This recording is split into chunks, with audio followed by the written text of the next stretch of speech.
अब repeat breeding होती तो है, हमारे यहाँ भी होती है, तो इसका समाधान जो आप बात कर रहे हैं वो क्या होना चाहिए? जी जी बिल्कुल। तो टाइमिंग का मेरा मतलब है, एक एआई की टाइमिंग हो गया, एक उसके बीसीएस के साथ, बॉडी स्कोर के साथ किस समय पे आप उसको हीट कर रहे हैं, तीसरा हीट को जो आपके हर्ड में, आपके शेड में आपको पता चल जाएगा कि फला फला गाय आपकी साइलेंट हीट पे आती है। तो एक तो ये हो गई बात। हो सकता है पशु में समस्या ना हो, आपकी टाइमिंग में, आपकी कॉलिंग में, आपका स्टाफ उसके डिटेक्शन में समस्या कर रहा हो। जितने महीने एक्स्ट्रा बैठेगा वो, उतनी बार वो 6,000 रुपये के आसपास, हमारा जो अपना कैलकुलेशन है कि लगभग 6,000 का नुकसान आपको होता है। अपनी गाय, कुछ गाय आपकी सीमेंट से मान गई, कुछ गाय आपकी रिसेप्टॉल से मान गई, आखिरी में इक्का दुक्का ही बचती हैं इतने बड़े हर्ड में। अभी जैसे हम लोग, इसको आप अपने हिसाब से 1-2 घंटा आगे पीछे कर सकते हैं। जैसे मान लीजिए आपको सूट कर रहा है शाम को 7 बजे आई करना, तो आप सुबह 7 बजे सुबह। नमस्कार दोस्तों, मैं प्रिंस और आप देख रहे हैं नई कृषि दर्पण यूट्यूब चैनल। दोस्तों मैं हूं उत्तर प्रदेश के लखनऊ के अमोर फार्म्स में। तो दोस्तों आज के वीडियो में हम बात करने वाले हैं जो 90% हमने फार्म पे देखा है, 90% डेयरी फार्म इस चीज़ से जूझते हैं, जो कि रिपीट ब्रीडिंग। तो रिपीट ब्रीडिंग क्यों होता है, कैसे होता है और उसका क्या उपचार है? इसमें एक आपने टॉपिक सुना होगा, बहुत फेमस टॉपिक है जीपीजी प्रोटोकॉल। तो उसके बारे में भी हम वीडियो में सीखने वाले हैं। मैं चाहूँगा कि वीडियो कंप्लीट देखें। इस तरह के वीडियो हमारे दर्शक देखना पसंद कम करते हैं, तो मैं चाहूँगा सभी दर्शकों से निवेदन करूँगा कि आप इस तरह की वीडियो देखें, क्योंकि ये वीडियो, इस तरीके की वीडियो काफ़ी नॉलेजेबल होती है और काफ़ी जानकारी भरा, काफ़ी महत्वपूर्ण जानकारी होती है। मैं चाहूँगा कि आप वीडियो कंप्लीट देखें, जानकारी अच्छी लगे तो आप हमारे चैनल को सब्सक्राइब करें, साथ में बेल आइकन का बटन को प्रेस कर लें, ताकि जब भी इस तरह का वीडियो बना तो आपका अपडेट जो मिलता रहे। तो आइए हम सर से बात करते हैं जानकारी। सर सबसे पहले आपका हमारे चैनल पर स्वागत है। आप अपना परिचय बता दीजिएगा और ये आपका फार्म कहाँ पर, ये बता दीजिएगा सर। नमस्कार प्रिंस जी, आपके दर्शकों को भी मेरा नमस्कार जो ये फार्म आपके माध्यम से देख रहे हैं। और रही परिचय की बात, तो मेरा नाम सानिध्य है और ये अमोर फार्म्स है। और हम लोग यहाँ पर पिछले करीब 4 साढ़े 4 साल से पशुपालन कर रहे हैं, जिसमें हम लोग गाय का पालन कर रहे हैं। और ये सीतापुर रोड पे पड़ता है हमारा फार्म, लखनऊ के बाहर। तो सर 4 सालों से कर रहे हैं। हमने फार्म पे बहुत सारे फार्म पे विजिट किया है। 90% फार्म पे हमने देखा है रिपीट ब्रीडिंग की समस्या, रिपीटेशन जी, जो कि आमतौर पर पशुओं में देखा था, हाइब्रिड पशुओं में देखा था, जो इस तरीके की पशु है। जी जी जी। तो इसके पीछे मुख्य कारण क्या होता है और कैसे इससे लड़ा जाए, कैसे ये चैलेंजेस को दूर किया जाए, इसके बारे में बताएंगे सर। जी देखिए प्रिंस जी, असल में बात कहाँ पर आती है कि रिपीट ब्रीडिंग का एक पार्ट हो गया, ठीक है। मतलब आपको ब्रीड करना है, आप ब्रीड करेंगे, दूध के लिए करें या ब्रीड के लिए करें, आपको ब्रीड करना है। अब ब्रीडिंग के साथ समस्या ये है कि जैसे जैसे आपका पशु एक अच्छी ब्रीड को पाता जाएगा, क्योंकि आप साल दर साल उसकी पीढ़ी दर पीढ़ी एक अच्छे सीमेन का इस्तेमाल करेंगे, तो जैसे जैसे आपका पशु अच्छे सीमेन की तरफ जा रहा है, अच्छी पीढ़ी की तरफ जा रहा है, अच्छी जेनेटिक्स की तरफ जा रहा है, वैसे वैसे उसमें रिपीट ब्रीडिंग की समस्या आएगी। क्यों?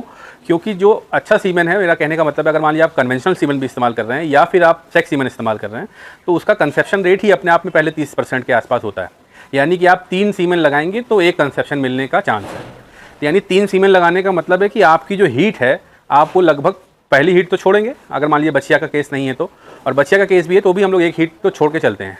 तो आप हीट छोड़ेंगे और उसके बाद आप जब पहला, दूसरा, तीसरा, यानी कि 3 महीना आपका लगभग, अगर आपके यहाँ हीट साइकिल पशु का सही है, तो आप 3 महीने बाद जाके आप कंसेप्शन या तो पाएंगे या नहीं पाएंगे। जनरल बात कर रहा हूँ, एवरेज बात कर रहा हूँ, उन गायों में जिनमें आप, जो हम बात कह रहे हैं कि 30% का कंसेप्शन आता है, तो अगर हम उसको एवरेज निकालें कि हर पशु पे हमारा 3 सीमेन लगना है, जैसे किसी में 1 लगेगा, किसी में 5 लगेगा, तो अगर आप एवरेज निकालेंगे तो 3 महीने तो आपके इसी में निकल गए। दूसरी चीज़ क्या समस्या है कि ब्रीड करते समय आप जब पीडी कराते हैं, यानी प्रेगनेंसी टेस्ट जब आप कराते हैं, तो हम लोग लगभग 65 से 70 दिन पे कराते हैं। अगर मान लीजिए आज हमने एआई करी और 70 दिन तक कोई हीट नहीं आती है किसी पशु को, और वो किसी तरह का हीट सिम्टम शो नहीं किया हमको, ठीक है, तो हम लोग उस पशु की पीडी कराएंगे। अब पीडी कराने पे कई बार क्या होता है कि पशु प्रेग्नेंट निकलता है और कई बार खाली निकलता है। अगर वो प्रेग्नेंट नहीं निकलता है, तब आपको, यानी कि 70 दिन बाद आपको पता चला कि आपकी एक एआई फेल हो गई है। तो ये सारी समस्याएं जो हैं, ये इससे जुड़ी हुई हैं रिपीट ब्रीडिंग से। अब रिपीट ब्रीडिंग होती तो है, हमारे यहाँ भी होती है, तो इसका समाधान जो आप बात कर रहे हैं वो क्या होना चाहिए? जी जी बिल्कुल। तो समाधान की जहाँ तक बात करें, तो सबसे पहली जो बात है, जो मेरा अपना अनुभव है पिछले 4-5 सालों का, तो मैं जो समझता हूँ कि सबसे पहली चीज़ जो है वो है फीड। अगर आप अच्छे फीड, और फीड से मेरा मतलब है ओवरऑल फीड की बात, हम कंसनट्रेट की बात कर रहे हैं, साइलेज की बात कर, सारी की, यानी कि उसकी जो ड्राई मैटर कैलकुलेशन है इससे लेके, और उसकी जो न्यूट्रिशनल वैल्यू है आपके फीड की, जो पशु की जो रिक्वायरमेंट है, अगर वो कितना दूध दे रहा है, उस दूध के हिसाब से या उसके बॉडी स्कोर के हिसाब से उसकी न्यूट्रिशनल वैल्यू क्या चाहिए, अगर वो उसके शरीर में बाकायदा पहुँच रही है, और बाकी सारे फैक्टर को अगर हम किनारे भी कर दें, जो बाकी फैक्टर्स रिपीट ब्रीडिंग में आते हैं, अगर उन फैक्टर्स को किनारे भी कर दें, तो जो फीड है वो सबसे पहली चीज़ हो गई। तो मैं मान के चलता हूँ कि फीड में आप जो मिनरल मिक्सचर्स हैं, कैल्शियम है, बाकी चीज़ है, वो अगर पशु के पास पूरी तरह से उपलब्ध है, उसको मिल रहा है, तो आप एक बहुत बड़े उससे बच गए। मतलब कि बड़े उससे मेरा कहने का मतलब है कि आपकी जो रिपीट ब्रीडिंग की समस्या है उसका जो सबसे बड़ा कारक है उससे आपने निजात पा ली। तो इस फीड को इंश्योर करने के लिए आपके पास मार्केट में तमाम तरह के फीड भी हैं और मिनरल मिक्सचर भी हैं, अलग अलग बोलस आ रहा है, बहुत सारी चीज़ें हैं, वो मैं किसी के उसमें नहीं जाता हूँ। तो वो आप अपनी तरह से इस्तेमाल कीजिए। यानी कि सबसे पहली चीज़ हो गई अच्छा फीड। उसके बाद आ गया टाइमिंग। भाई फीड आप एक ऐसी चीज़ है, फीड तो आपको देना ही देना है, ठीक है। आपको दूध लेना है तो भी अच्छा फीड देना है, जानवर को अच्छे तरीके से पालना है तो उसके लिए भी एक अच्छे फीड की आपको आवश्यकता है। तो फीड से बात आ जाती है। इसके बाद टाइमिंग की। अब टाइमिंग का मेरा मतलब है एक एआई की टाइमिंग हो गया, एक उसके बीसीएस के साथ बॉडी स्कोर के साथ किस समय पे आप उसको हीट कर रहे हैं, तीसरा हीट को जज करने की जो टाइमिंग है। तो ये सारे टाइम जो हैं ये मैटर करते हैं। आप हो सकता है पशु आपका रिपीट इसलिए कर रहा है क्योंकि आप उसकी सही समय पे एआई नहीं कर रहे हैं। आप सही समय पे एआई इसलिए नहीं कर पा रहे हैं क्योंकि या तो अगर आप खुद देख रहे हैं तो भी, और अगर आप खुद नहीं देख रहे हैं तो भी आपका लेबर या आपका स्टाफ जो भी देख रहा है वो हीट डिटेक्ट नहीं कर पा रहा है। तो सबसे पहली बात आ गई कि एआई करने के लिए आपके पशु को हीट में आना जरूरी है। हीट में तब आएगा जब वो अच्छे फीडिंग पे होगा। यानी अब ये मान के चलते हैं आप अच्छा फीड खिला रहे हैं, अच्छे फीड के साथ अच्छा मैनेजमेंट आप कर रहे हैं और आपके पशु हर 21वें दिन पे या अपनी साइकिल पे वो हीट पे आ रहे हैं। तो यानी कि आपके यहाँ हीट की कोई समस्या नहीं है। अब बात आती है हीट डिटेक्शन पे। तो हम लोग क्या करते हैं कि डिस्चार्ज, माउंटिंग और कॉलिंग, ठीक है। तो इसको हम लोग अपने फार्म पे एकदम जैसे कहते हैं ना कि मंत्र की तरह से इसको फॉलो करते हैं। हमारा सारा स्टाफ इस बात के लिए ट्रेंड है कि पहले आप डिस्चार्ज देखेंगे तो सुबह एक बार जब मिल्किंग के लिए हम लोग गाय को उठाते हैं तो उससे पहले सारी गायों को हम लोग डिस्चार्ज चेक करते हैं। और एक बार जब ये लोग स्टाफ हमारा सोने जा रहा होता है रात को, तो एक बार रात को हमारा जो मैनेजर है वो जाके डिस्चार्ज चेक करते हैं। तो आपने डिस्चार्ज देख लिया, अब आपको पता चल गया कि फला फला नंबर की गाय डिस्चार्ज पे है। तो अगले दिन भर हम उसको देखेंगे कि वो माउंट कर रही है कि नहीं कर रही है। कुछ गाय कॉल करती हैं, कुछ गाय नहीं कॉल करती। कॉल करने का मतलब चिल्लाती हैं, रंभाती हैं, और कुछ गाय जो हैं वो एक दूसरे के ऊपर चढ़ती हैं, और कुछ गाय वो भी नहीं शो करती हैं। तो उसको साइलेंट हीट की कैटेगरी में डाल देते हैं। वो मुश्किल से 10% या 2%, मतलब 1 से 10% के बीच में आपके फार्म की स्ट्रेंथ के ऊपर हो सकता है। हमारे यहाँ पर 1 या 2 गाय, 3 नंबर गाय है वो साइलेंट हीट पे आती है। बाकी हमारे फार्म पे लगभग सारी गाय इस तरह के सिम्टम्स शो करती हैं। तो अब हम हीट उसको मानेंगे जिसमें तीनों सिम्टम में से कम 2 सिम्टम हो। डिस्चार्ज तो हो ही, और डिस्चार्ज साफ़ सुथरा हो, एकदम कांच की तरह साफ डिस्चार्ज हो, ठीक है। और तीसरा चीज़ हो गया कि वो माउंट या फिर कॉल कर रही हो। खाली डिस्चार्ज को हीट उस गाय के सेंस में मानते हैं जो साइलेंट हीट है, क्योंकि वो आपके हर्ड में, आपके शेड में आपको पता चल जाएगा कि फला फला गाय आपकी साइलेंट हीट पे आती है। तो एक तो ये हो गई बात, यानी कि आपने हीट देख ली, अब हीट डिटेक्शन आपके यहाँ हो गया कि फला गाय हीट पे है। तो अब बात आती है कि हीट से कब एआई हो सकता है। पशु में समस्या ना हो, आपकी टाइमिंग में, आपकी कॉलिंग में, आपका स्टाफ उसके डिटेक्शन में समस्या कर रहा हो, तो यानी कि आपने हीट डिटेक्ट की शाम को, तो सुबह एआई करना है।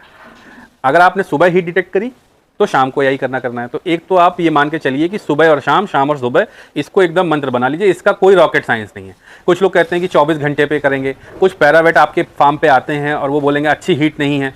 बात समझ रहे हैं आप। तो एक तो ये मान के चलिए कि बहुत कम पैरावेट ऐसे हैं फील्ड में जो उतनी अच्छी जानकारी आपके साथ शेयर कर सकते हैं कि हाँ वो बता दें कि इस फला गाय को भी एआई करनी है या नहीं करनी है।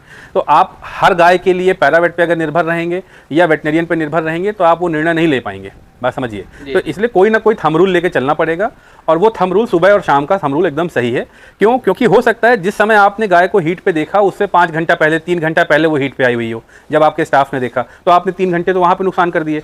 उसके बाद आप पता चला आप 24 घंटा मान के चल रहे हैं, तो आपने वो तो साइकिल पूरी निकाल दी। जब ओवल्यूशन उसका शुरू हुआ है, एक डिस्चार्ज पता चला हो चुका है या नहीं हुआ है, तो यानी कि एक तो बात समझनी पड़ेगी कि भाई एआई और कंसेप्शन एग और सीमेन पर डिपेंड कर रहा है। भाई गाय ने कब एग डिस्चार्ज किया, आपने कब सीमेन उसके अंदर इंसर्ट किया, दोनों ने कंसेप्शन हुआ और आपको कंसेप्शन मिल गया, ठीक है। तो यानी कि सारा खेल टाइमिंग का है। तो ये तो हो गई बात टाइमिंग की कि हीट सही से आप पकड़िए, और हीट पकड़ने के बाद सही समय पे, यानी सुबह का शाम, शाम का सुबह। और अगर किसी पशु में आपको लग रहा है आपके पैरावेट को कि भैया ये मतलब या आपका पैरावेट सुबह शाम की जगह नहीं आ पाया, तो एक रिपीट एआई और कर सकते हैं आप कि भाई जैसे आज शाम को करी, अगले दिन सुबह फिर कर दी। अच्छा। ये आपकी सेफ्टी की बात हो गई।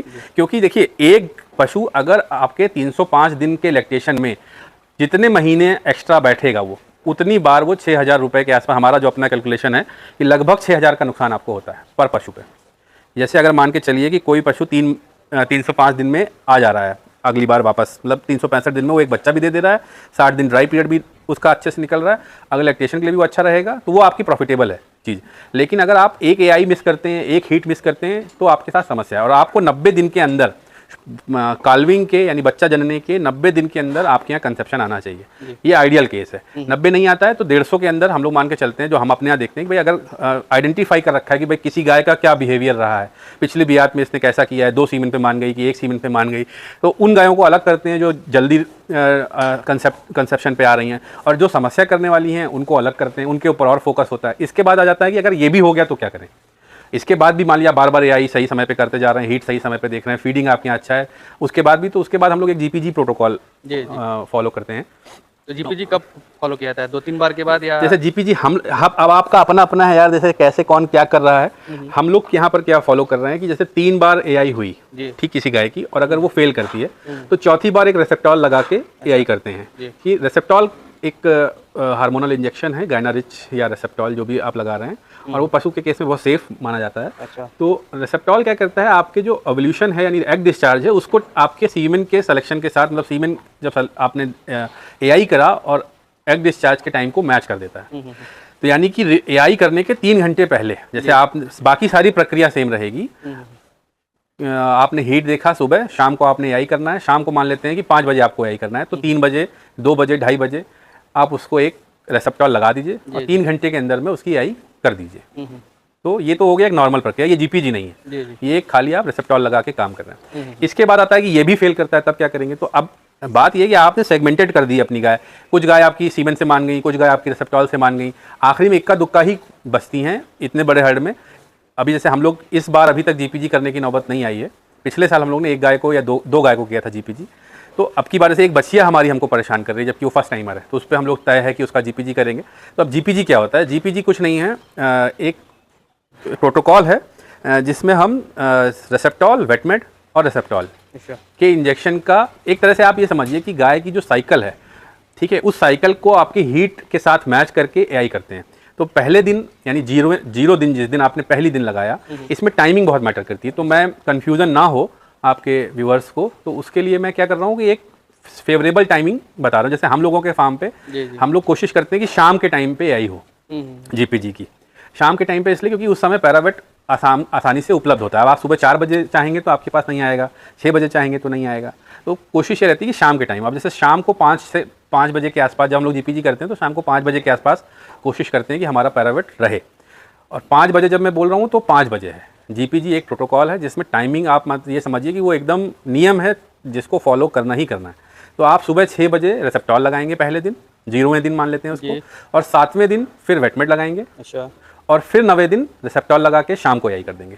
यानी कि सुबह 6 बजे रेसेप्टॉल लगाएंगे, फिर सुबह 6 बजे 7वें दिन वेटमेट लगाएंगे, फिर 9वें दिन शाम को 6 बजे, 5 बजे, 5 से 6 के बीच में, 5 बजे हम लोग करते हैं, 5 बजे शाम को रेसेप्टॉल लगाएंगे और एआई कर देंगे तुरंत। इस बार 3 घंटे का वेट नहीं करेंगे। बात समझ में आया? 079 0वें दिन रेसेप्टॉल लगाएंगे सुबह 6 बजे, 7वें दिन वेटमेट लगाएंगे सुबह 6 बजे, 9वें दिन शाम को 5 बजे रेसेप्टॉल लगा के तुरंत एआई कर देंगे। ये हो गया जीपीजी प्रोटोकॉल।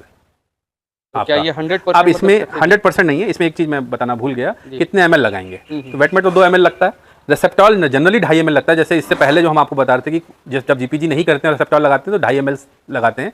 पंजाब में 5 ml इस्तेमाल कर रहे हैं, लेकिन जीपीजी में आप लोग को 5 ml ही इस्तेमाल करना है। 5 ml रेसेप्टॉल, 2 ml वेटमेट, 5 ml रेसेप्टॉल।